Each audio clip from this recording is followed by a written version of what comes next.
गरुड़ पुराण के अनुसार क्या होता है मौत के बाद।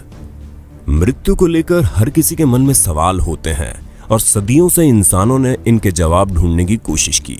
कई धर्म और विश्वास बने और लोग सब में कहीं ना कहीं मृत्यु के बाद आत्मा के होने का जिक्र करते हैं और स्वर्ग नर्क की बातें होती है। जब भी हमारा कोई दोस्त या घर का कोई सदस्य मरता है तो हम अक्सर ये सोचते हैं कि अभी वो कहाँ गए होंगे, या ऐसे ही बैठे बैठे कभी याद आती है तो हम सोचते हैं क्या वो अभी भी हमारे आसपास हैं, हमें सुन रहे हैं, या फिर दूर आसमान में तारा बन चुके हैं, या कहीं है ही नहीं और मृत्यु के बाद सब खत्म हो जाता है। इन सभी सवालों के जवाब विस्तार से लिखे हुए हैं गरुड़ पुराण में। गरुड़ पुराण हिंदू धर्म के 18 प्राचीन महाकाव्यों में से एक है। ये वैष्णवी साहित्य का एक भाग है और भगवान विष्णु और गरुड़ के बीच मनुष्य जीवन के अर्थ को लेकर वार्तालाप के रूप में लिखा हुआ है।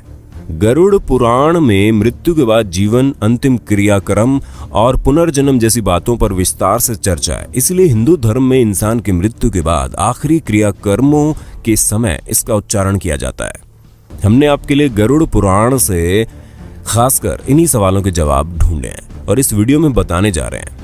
आप इसे ठीक से समझने के लिए अंत तक जरूर देखिए और सब्सक्राइब करना ना भूलें, क्योंकि हम ऐसे जीवन से जुड़े रहस्यों पर वीडियोस बनाते रहते हैं। तो चलिए फिर शुरू करते हैं। मृत्यु के बाद क्या होता है। मृत्यु के ठीक पहले, मृत्यु के दौरान और मृत्यु के बाद क्या होता है, ये गरुड़ पुराण में अच्छे से समझाया गया है। जब एकदम से कोई इंसान की मृत्यु होती है तो हमारा रिश्ता एकदम से टूट जाता है और अक्सर ये कामना करते हैं कि क्या उनसे फिर कभी मिलना होगा या बात हो पाएगी। असल में मृत्यु एक बहुत ही इंटरेस्टिंग प्रक्रिया है और कुछ भागों में ये पूरी होती है, जो कि इस प्रकार है।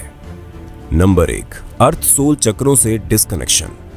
मौत से लगभग 4-5 घंटे पहले इंसान के पैरों के नीचे स्थित अर्थ सोल चक्र अलग हो जाते हैं, जिसका मतलब है धरती की सतह से संबंध टूट जाता है। इंसान की मृत्यु से कुछ घंटे पहले उसके पैर ठंडे पड़ जाते हैं। जब मृत्यु का सही समय आता है तो कहा जाता है कि मृत्यु देवता यम आते हैं और आपकी आत्मा को लेकर चले जाते हैं। नंबर 2, एस्ट्रल कोड टूट जाता है। जब मृत्यु होती है तो एस्ट्रल कोड टूट जाता है, जो कि एक तरह से शरीर और आत्मा के बीच का कनेक्शन है। इस कोड के कटने से आत्मा शरीर से मुक्त हो जाती है और शरीर से बाहर और ऊपर निकल जाती है। अगर इतने लंबे समय तक शरीर में बने रहने की वजह से आत्मा को उसे छोड़ने में मुश्किल आती है तो वो छोड़ने से मना करती है। वो शरीर से निकलकर वापस घुस जाती है और इधर उधर गति करती है। हमें ये मरने के बाद चेहरे, हाथ या पैरों के मामूली हिलने से पता चलता है। जैसे हमारे लिए किसी की मृत्यु को स्वीकार करना मुश्किल होता है, वैसे ही आत्मा भी शरीर की मृत्यु को मानने से इनकार कर देती है और तब भी जिंदा रहने का एहसास रहता है। लेकिन एस्ट्रल कोड टूटने से ये शरीर से अलग हो चुकी होती है और वो वहां नहीं रह सकती। उसे शरीर से निकलकर ऊपर की तरफ जाना ही होता है, क्योंकि कोई चुंबकीय बल होता है जो उसे ऊपर की तरफ खींचता है। नंबर 3, भौतिक शरीर का अंत। इस चरण में आत्मा को उस कमरे में मौजूद लोगों के विचार एक शोर की तरह सुनाई देते हैं, वो चाहे उसके घर वाले हों या कोई भी। आत्मा उन सब से बात करने की कोशिश करती है और चिल्ला चिल्ला कर कहती है कि मैं अभी मरा नहीं हूं, लेकिन उसे कोई नहीं सुन सकता। धीरे धीरे आत्मा को एहसास होता है कि वो शरीर मर चुका है और वापसी का कोई तरीका नहीं है। इस चरण में आत्मा लगभग 12 फीट या कहो कि छत की ऊंचाई पर तैर रही होती है और आसपास हो रहा सब कुछ सुनती और देखती है। नंबर 4, शरीर से छुटकारा।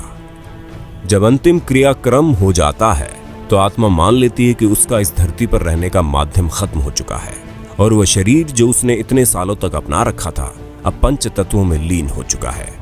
आत्मा तब एकदम आजादी महसूस करती है और शरीर में रहते समय जो भी सीमाएं और रुकावटें थी वो अब खत्म हो चुकी हैं और आत्मा बस सोचने से ही कहीं भी आ जा सकती है। 7 दिन तक आत्मा अपने शरीर के साथ रहते समय की पसंद की जगहों पर घूमती रहती है, जैसे कि उसका सबसे पसंदीदा कैफे, बगीचे में सुबह की सैर, ऑफिस वगैरह। अगर आत्मा धन दौलत से बहुत लगाव महसूस करती है तो वो तिजोरी के पास भी रहेगी। अगर बच्चों से बहुत लगाव हो तो बच्चों के पास रहेगी और उन्हें प्यार करेगी। 7 दिन बाद आत्मा अपने परिवार और धरती को अलविदा कहती है, इस धरती से दूर होने लगती है और दूसरी दुनिया में प्रवेश करती है।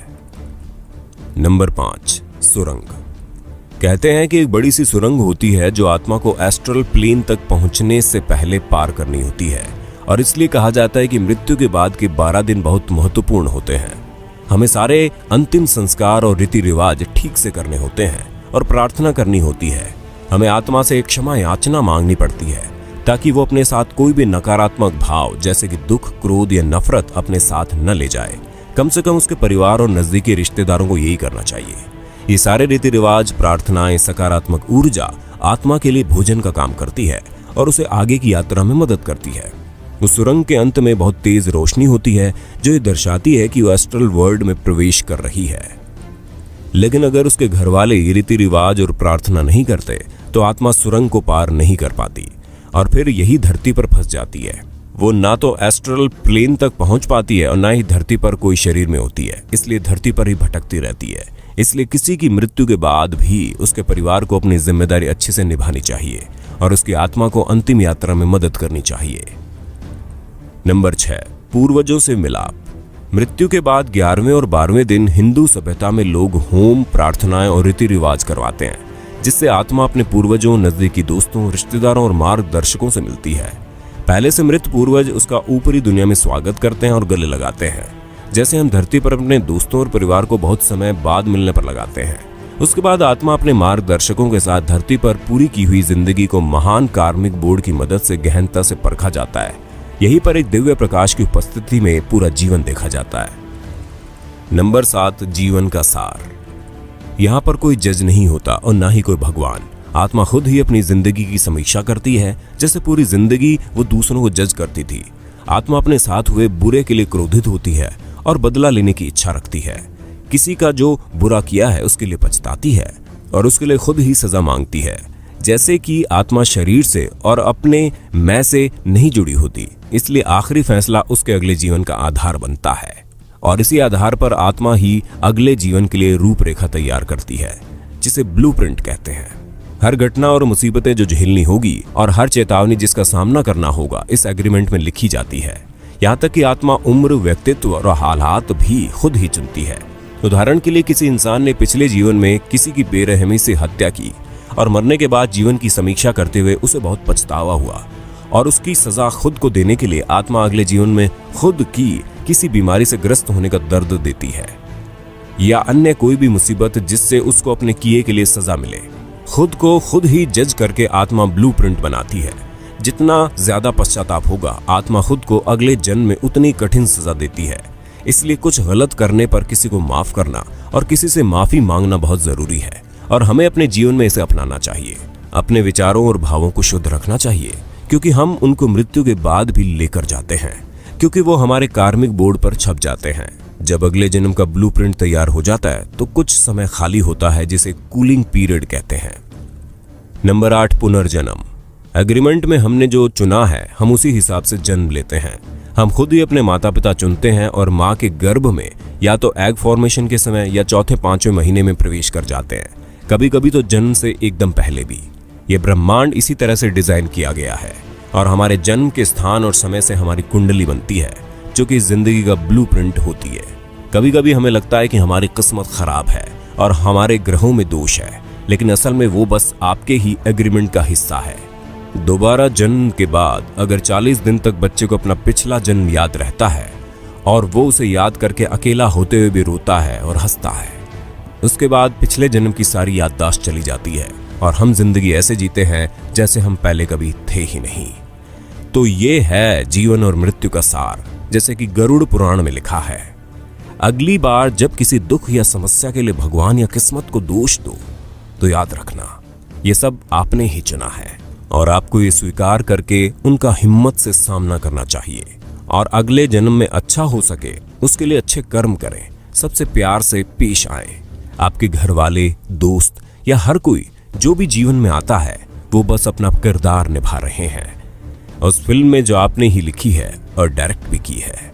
इसलिए हम कभी मरते नहीं हैं, ये सफर चलता रहता है और हम दोबारा मिले, इसके बीच में एक लंबा ब्रेक हो सकता है और कुछ नहीं। दोस्तों, ऐसी अन्य जानकारी के लिए चैनल को जरूर सब्सक्राइब कर लें और बेल आइकॉन जरूर दबा देना। फिर मिलते हैं नई वीडियो में। धन्यवाद।